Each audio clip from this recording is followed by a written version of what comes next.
Bonjour à tous et bienvenue sur la chaîne Créasev. Aujourd'hui, je vais vous montrer comment créer sa housse de table et sa Jeannette en faisant du sur-mesure. Alors, effectivement, on trouve des housses en magasin, mais peut-être que vos tables à repasser sont comme la mienne. Elles ont une dimension qui ne correspond pas au standard et donc tout simplement, il faut le faire sur mesure. Et c'est possible aussi que tout simplement les coloris ne vous plaisent pas et vous avez envie d'un peu de folie. Donc si c'est le cas, je vous propose de voir la réalisation complète du patronage ainsi que la couture. Alors ne vous inquiétez pas, c'est pas aussi difficile qu'il n'y paraît. Et le pas à pas que je vais vous montrer va vous permettre de réaliser facilement cet ouvrage. Alors, dans un premier temps, nous allons prendre une feuille de papier de soie. Alors, petit conseil pour le papier de soie, vous pouvez récupérer des morceaux en général dans les emballages. Sinon, vous pouvez aussi utiliser du papier calque qu'on vend partout. Mais aussi, il existe aussi un papier spécial patron que l'on trouve souvent en rouleau et qu'on peut avoir dans diverses merceries ou magasins de tissus. On peut aussi l'avoir en ligne dans ce genre de magasin. Si on a besoin de transparence, donc on utilise ce genre de papier, sinon on peut totalement utiliser des feuilles standards blanches. Donc ici vous pouvez voir que j'ai utilisé deux feuilles que j'ai rejointes ensemble par du scotch. Bien évidemment j'ai mis le scotch en dessous pour pouvoir faire mes traits en fait. Donc en général on utilise le côté mat de la feuille parce que parfois on a du papier avec un côté brillant à côté mat et le côté mat va permettre de tracer des traits plus facilement. Alors voici la Jeannette dévêtue. Donc vous voyez qu'il y a une housse grise plus une surépaisseur à l'intérieur qui sert pour la chaleur en fait. Et ça fait un molletonnage également qui permet de repasser plus facilement. Parce que si on repassait sur du bois, je pense que ça n'irait pas. Donc il faut quand même que ça soit assez molletonné. Donc on va servir tout simplement de la housse et de la Jeannette. On va la remettre dans son étui. Voilà.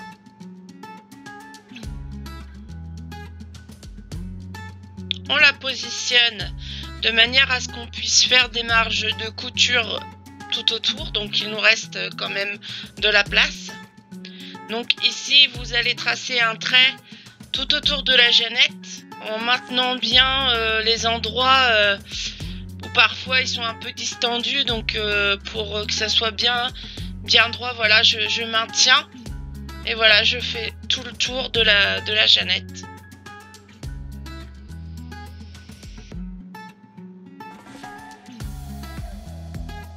Donc ici on va obtenir le patronage sans les marges de couture.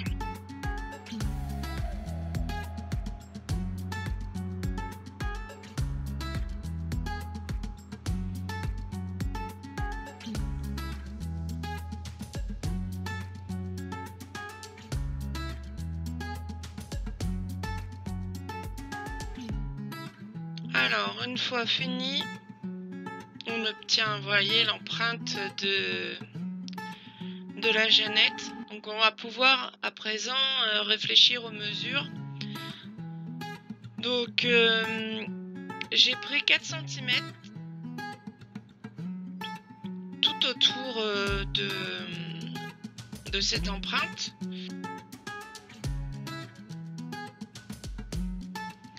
Donc vous voyez, déjà on a l'épaisseur de la Jeannette. Donc ça, il faut en tenir compte. Donc elle est d'à peu près 1,5 cm. Donc avec 2 cm en plus, 2 cm et demi, c'est largement suffisant pour faire un rabat en fait. Donc voilà pourquoi avoir choisi 4 cm. Donc vous faites pareil avec la vôtre. Vous essayez de voir à peu près, et si vous avez besoin de conseils, n'hésitez pas. Donc là, je trace tout autour du patron les 4 cm qui vont me servir à placer le biais, puisqu'ici, j'ai choisi de mettre un biais. Alors, je vous expliquerai un petit peu plus tard comment faire du biais et qu'est-ce que c'est au juste, parce que parfois les personnes ne connaissent pas du tout.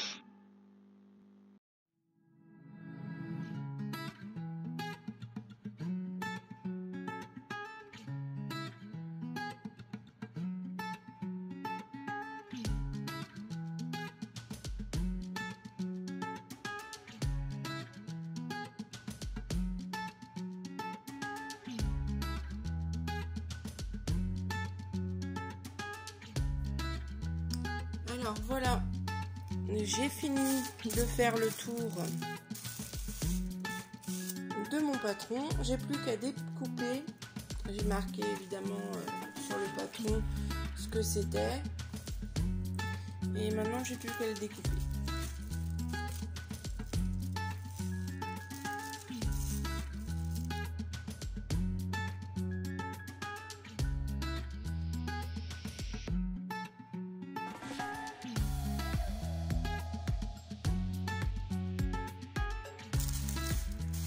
Donc voilà, on a terminé le patron pour la Jeannette. Donc à présent, au lieu de s'attaquer tout de suite au tissu, on va s'attaquer au patron de la table à repasser, comme ça sera fait aussi. Donc même système, on met la table à repasser. Alors forcément, il faut trouver un grand papier de soie, soit en rouleau, soit des collages de papier de soie si on n'a pas les moyens d'acheter du papier en rouleau. Donc je vous montre pas parce que ça va être compliqué à filmer chez moi. Enfin, c'est petit, donc j'étais obligée de me mettre par terre, ça va être la galère, j'ai pas de pied pour filmer. Donc oui, juste un tout petit pied que je pose sur ma machine à coudre. Sur ma machine à coudre. Et en plus, je dis que des bêtises. Sur ma machine ma table à repasser. Bon, c'est pas grave. Vous mettez la table à repasser à l'envers sur votre patron. Et vous faites comme ce que j'ai fait pour la Jeannette. Alors voilà, le patron est terminé. J'ai rajouté 8 cm afin de faire l'ourlet en dessous. Alors ici on a 3 cm voire 3 cm et demi d'épaisseur. Comme je vais laisser pas cette couche là, mais j'avais un autre tapis encore qui est très usé aussi, mais je vais le laisser en fait pour faire une surépaisseur, éviter de remettre 50 couches de trucs. Donc ça va passer par dessus et comme ça va bien être molletonné, parce que là je crois sur celui-ci, oui, ça part en 1000 morceaux, c'est même collé à la table tellement mais tout ça je vais le laisser, et avec les surcouches comme ça, ce sera bien plat, bien droit et il n'y aura pas de souci. Évidemment, vous coupez les tissus dans le droit fil comme ceci. Faites en sorte que ici vous avez la ligne. Normalement cette ligne elle doit être bien droite. Donc faites en sorte d'être dans le droit fil de ce sens là. Donc idem dans dans la Jeannette et je vous retrouve après. Alors si vous voulez obtenir le droit fil, il suffit de plier en deux le patron de façon symétrique et là en fait cette ligne là c'est votre droit fil. Voilà, petite précision pour les débutants parce que ça c'est tout à fait réalisable pour des débutants. On a le sens du fil à trouver, donc c'est tout simple. Sur chaque pan de tissu en fait vous avez, vous voyez, un petit liseré ici.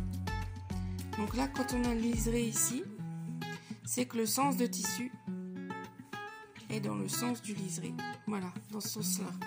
Donc le sens du tissu est en fait dans ce sens là, et alors grâce à ça on peut trouver le sens du tissu. En général sur tous les tissus vous avez ce sens d'indiqué. Voilà. Alors voilà le tissu qui est placé en deux,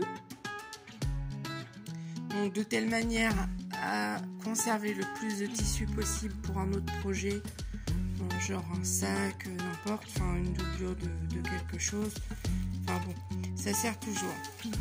Et donc j'ai plié sur la moitié pour avoir le droit fil, et donc voilà, tout est mesuré de façon à ce que ça soit bien sur la moitié. Donc il reste plus qu'à couper et après positionner le patron pour la Jeannette. Alors pour la Jeannette, on a besoin de plier en deux. Là on dit, comme il n'y a pas besoin de beaucoup de matière, on y va direct en essayant d'être dans le droit fil forcément comme d'habitude.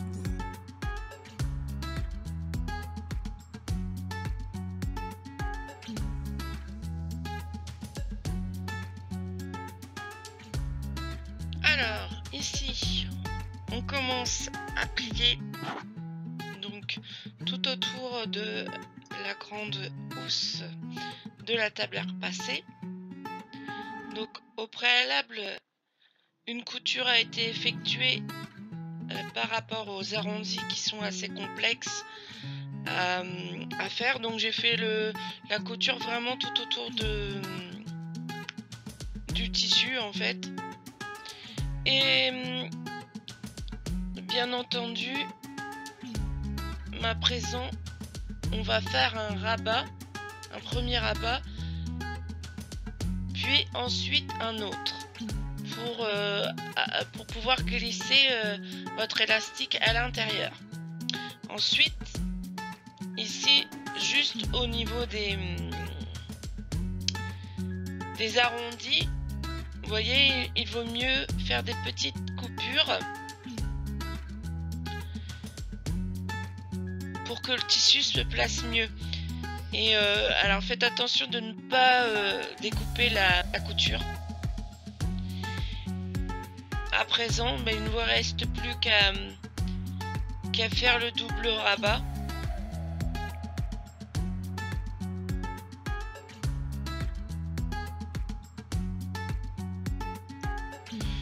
Donc voilà, vous rabattez dans l'angle et surtout mettez un maximum d'épingles, ça vous aidera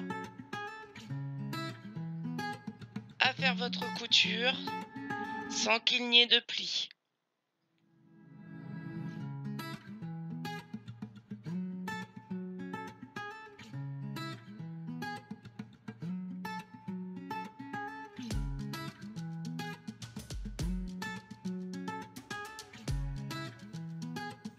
Alors voilà, il suffit de faire la petite couture tout autour. Au niveau des arrondis, je pense que si vous avez un véritable arrondi très prononcé sur votre table à repasser, je pense qu'il vaut mieux pour vous, évidemment je sais mis des épingles derrière, ça c'est tout moi ça, il vaut mieux pour vous effectivement de mettre un biais qui sera beaucoup plus facile. Je vais vous montrer avec la Jeannette. Là, comme je l'ai fait comme ça, même s'il y a un petit défaut, de toute façon, ça se verra pas, ça sera sous la table. Donc, vous verrez au final que la table, elle sera parfaite. Enfin, je l'espère. Alors voilà, on continue. Et puis, on fait tout le tour. Et voilà, c'est plus chaud au niveau des arrondis. Hein. C'est pour ça que moi, je pense que pour vous, ça sera vraiment...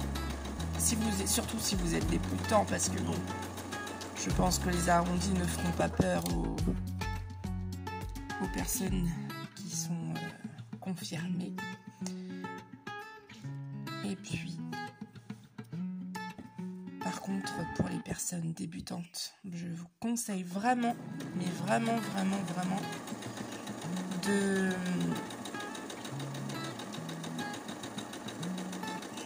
Attendez, je suis tellement concentrée que j'en oublie ma phrase. Oui, donc je m'arrête comme ça, je vais me rappeler de ce que je voulais dire. Donc, je vous conseille absolument de mettre un biais. Et nous verrons tout à l'heure comment...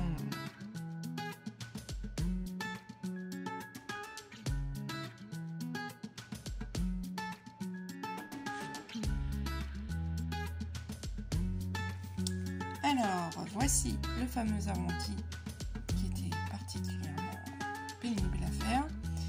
Et donc ici, on a laissé un petit jour pour laisser passer l'élastique. Donc, pour cela, on prend une épingle à nourrice, on la passe dans l'élastique, on ferme bien l'épingle et on la passe du long. Non, je passe par ici.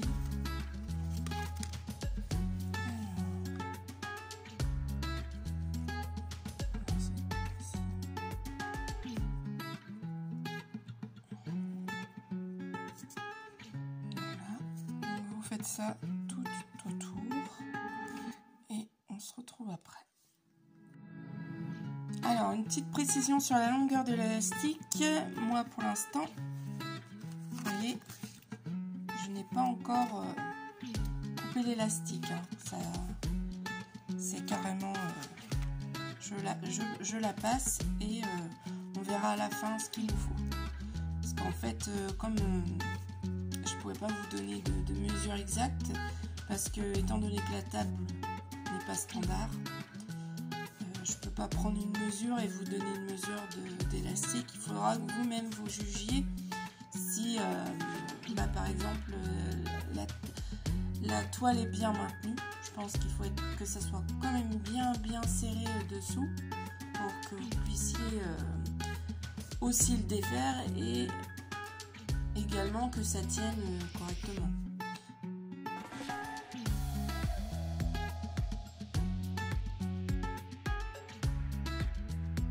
Alors voilà, nous sommes arrivés au point décisif, c'est-à-dire que j'ai placé l'élastique sous le pied de biche en ayant une petite marge qui s'entrecroise en fait, hein, qui se chevauche.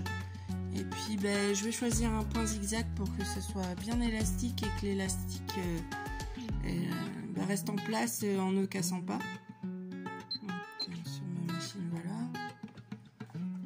Et là, voilà, on commence point zigzag. Voilà. Alors il me fait automatiquement un point d'arrêt sur mon point zigzag. Pas forcément évident à passer. Moi je fais un aller-retour plusieurs fois. Comme ça, on est sûr. Voilà. Allez. Encore un petit retour. Et voilà. Donc voilà. On va laisser chevaucher. Bon, on va y aller avec l'élastique, ça bouge un peu, mais le principal c'est que ce soit bien cousu et que ça ne bouge pas. Donc maintenant on va pouvoir terminer le point en recousant là où on avait le trou.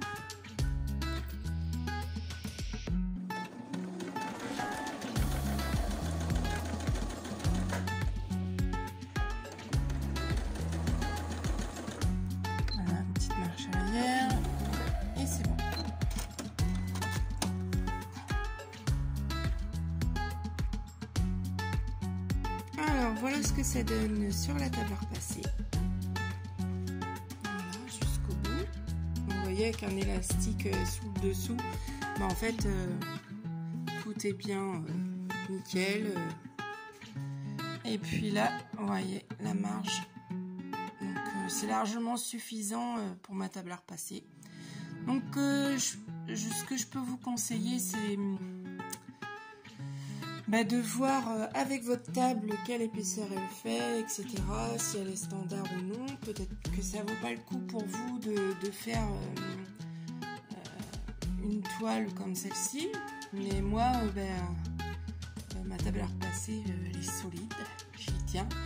Et donc c'est pour ça que j'avais décidé de faire ce qu'il fallait pour la rendre plus belle.